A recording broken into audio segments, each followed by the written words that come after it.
ఇప్పుడు శనగలో మనము ఏం చేస్తున్నాం, ఈ షా అనేటువంటి అక్షరాన్ని తీసేసాం. అప్పుడు ఏమైంది, నా గ, నగ.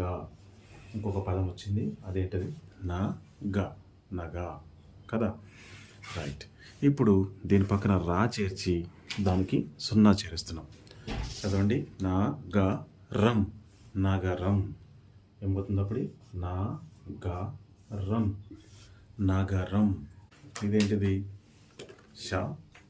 మరి షా పక్కన రా పెట్టేసి మనం సున్నా పెట్టుకోమనుకోండి, ఏమవుతుంది, ఇది షా రం, శరం. శరం అంటే బాణం అని అర్థం. రైట్, శరం.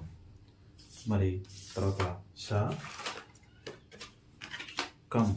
చూడండి, షా కం, శకం. సో ఇక్కడ షా కం, శకం అనేటువంటి పదం మనం రాసుకున్నాం, శకం.